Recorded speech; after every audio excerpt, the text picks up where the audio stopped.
कर रही है योगी की पुलिस और क्या कर रहे हैं बाबा जी? कई माफियाओं के जो हैं हौसले बुलंद हो चुके हैं और माफियाओं को पनाह देने का काम कोई और नहीं, या तो भाजपा सरकार ही कर रही है। गुंडाराज खत्म हो रहा है तो ये अदालत में जो गोली चल रही है इसका जिम्मेदार कौन है? अगर गोली जज साहब को लग जाती फिर आप क्या करते?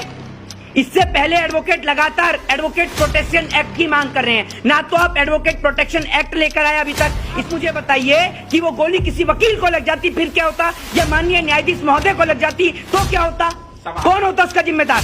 किसी का एनकाउंटर हो जाता है तो कभी किसी को न्यायालय के अंदर गोली मार दी जाती है, तो कभी किसी को पत्रकार का भेष धारण कर वो पत्रकार बनकर गोली मार देता है और पुलिस वाले खड़े होकर तमाशा देखते रहते हैं। है मोहित शर्मा, जो कि दिल्ली हाई कोर्ट और सुप्रीम कोर्ट में प्रैक्टिस करते हैं। और आज जो हम बात करने वाले हैं उत्तर प्रदेश के लखनऊ में जिस प्रकार से कोर्ट के अंदर घुस करके वहाँ पर मुख्तार अंसारी के एक आदमी थे, उसके ऊपर हमला हुआ, 9 राउंड फायरिंग हुई और उनकी हत्या कर दी गई। इसके ऊपर हम मोहित शर्मा से जानेंगे कि इनकी क्या राय है। लेकिन उससे पहले हम आप मोहित शर्मा से ये जानना चाहते हैं कि एक पैटर्न चल पड़ा है ख़ासतौर से उत्तर प्रदेश में कि कभी जो हत्यारे होते हैं, अपराधी होते हैं, वो कभी पत्रकार के भेष में आते हैं तो कभी एडवोकेट बन करके आते हैं और खुले आम हत्या कर रहे हैं। तो क्या यही जो है उत्तर प्रदेश में रामराज चल रहा है? देखिए, ये उत्तर प्रदेश में राम का राज्य नहीं, ये 90 के दशक का उत्तर प्रदेश बन चुका है। और आज उत्तर प्रदेश के अंदर जो सरकार चीख चीख के केंद्र में चिल्ला रही है मोदी सरकार की जंगल राज बिहार में, तो जंगल राज बिहार में नहीं, जंगल राज उत्तर प्रदेश में है। योगी जी के राज में जंगल राज जो चल रहा है, जिसमें लोगों की हत्याएं हो रही हैं, जिसमें लोगों को मार दिया जा रहा है और एक नए तरीके का ट्रेंड और दौर देखने को मिल रहा है, जिस दौर में हत्या करने के लिए कभी हत्यारे पत्रकार के भेष में आते हैं तो कभी हत्यारे जो हैं वो वकील के भेष में आते हैं। और आप सोचिए, एक और जज माननीय न्यायाधीश महोदय सामने बैठे हैं, उनके सामने फायरिंग हो रही है। इसका जिम्मेदार कौन है? अगर वो गोली गलती से अगर न्यायाधीश महोदय के पास लग जाती तो उसका जिम्मेदार कौन होता?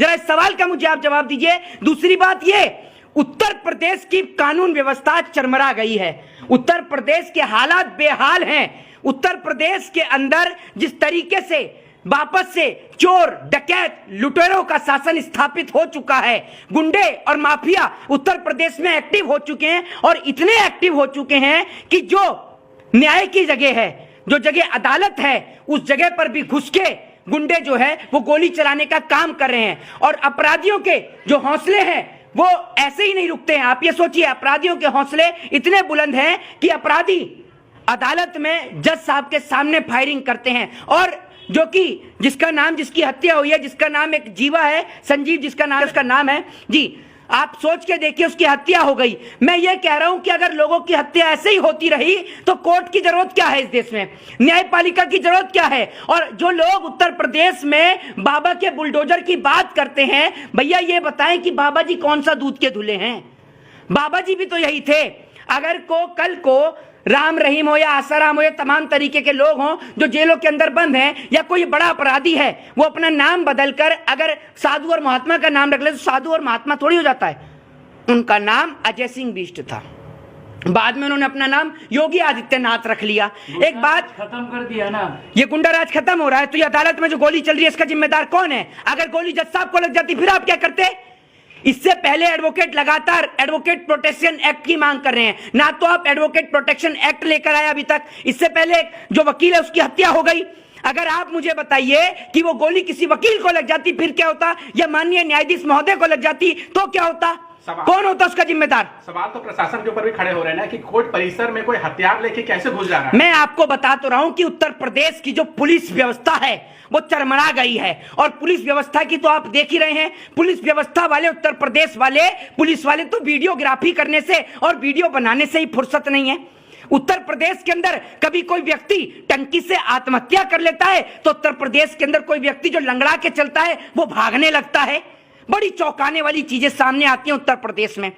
कभी किसी का एनकाउंटर हो जाता है तो कभी किसी को न्यायालय के अंदर गोली मार दी जाती है, तो कभी किसी को पत्रकार का भेष धारण कर वो पत्रकार बनकर गोली मार देता है और पुलिस वाले खड़े होकर तमाशा देखते रहते हैं। बताइए ना आप मुझे, क्या कर रही है योगी की पुलिस और क्या कर रहे हैं बाबा जी?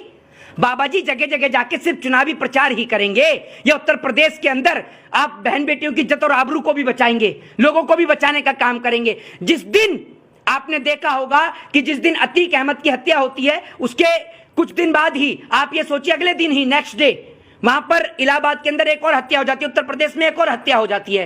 तो कहीं ना कहीं माफियाओं के जो हैं हौसले बुलंद हो चुके हैं और माफियाओं को पनाह देने का काम कोई और नहीं, या तो भाजपा सरकार ही कर रही है।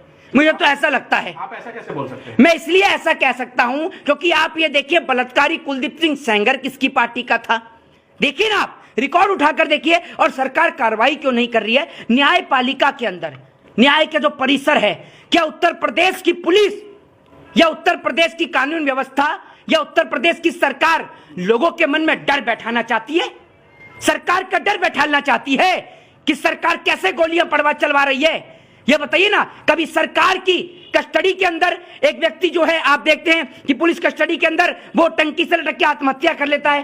कभी एक व्यक्ति भागने लगता है तो उसका एनकाउंटर हो जाता है। जो व्यक्ति ठीक से चल नहीं सकता वो भैया भागने लग जाता है योगी जी की सरकार के राज में। कभी किसी की गाड़ी पलट जाती है।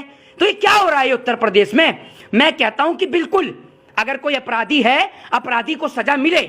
हम कानून को मानने वाले हैं, हम इस कलम के सिपाही हैं और हम कलम के सिपाही न्यायपालिका पे भरोसा करते हैं। हम कलम के सिपाही इस देश की अदालतों पर, इस देश के वकीलों पर, इस देश के जजों पर भरोसा करते हैं। हम ये नहीं, अगर मैं ये कहता हूं कि किसी ने अपराध किया और उसको न्यायपालिका के जरिए फांसी की सजा भी मिलती है तो पूरा देश उसको स्वीकार करता है। आपको क्या लगता है कि उत्तर प्रदेश में जो है आसमानी इंसाफ की जो है बाढ़ आ गई क्या? क्योंकि जब अतीक अहमद की हत्या की गई थी, लाइव हत्या की गई थी, पत्रकार के बेस में हत्यारे आकर के हत्या किए गए थे, तो जो उत्तर प्रदेश की सरकार है उसके कई मंत्रियों ने कहा था कि ये आसमानी इंसाफ है, कुदरती इंसाफ है। तो कुदरती इंसाफ जो है लगातार उत्तर प्रदेश में क्यों बढ़ रहा है? ये आसमानी इंसाफ और जो कुदरती इंसाफ की बात जो भाजपा के नेता करते हैं, जरा वो बताएं कि देश के गृह मंत्री क्या थे, जरा बताएं उत्तर प्रदेश के मुख्यमंत्री क्या थे, क्यों नहीं हुआ उनका इंसाफ?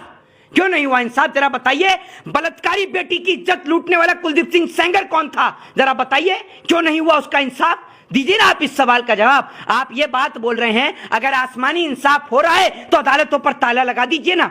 ये आसमानी इंसाफ नहीं, ये गुंडों का राज और जंगल राज हो रहा है उत्तर प्रदेश में। ये रामराज है। रामराज में हत्या होती थी, है? कहां से पड़ा है रामराज? कौन सा रामराज पढ़ के आया भाई?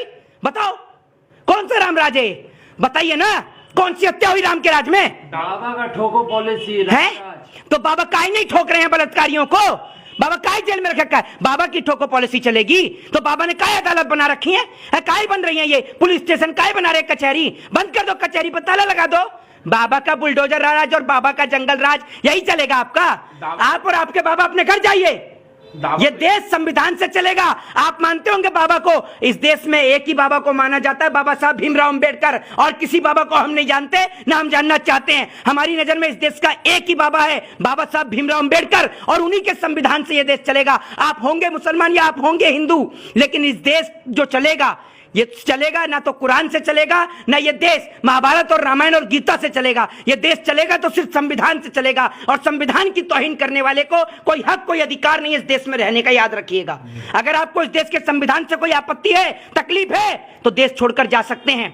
वैसे ही बहुत भगोड़े भक्के गए हैं, आप जाएंगे। सुनिए, दिक्कत है भगवा राष्ट्र से आपको क्यों दिक्कत? भगवा राष्ट्र से?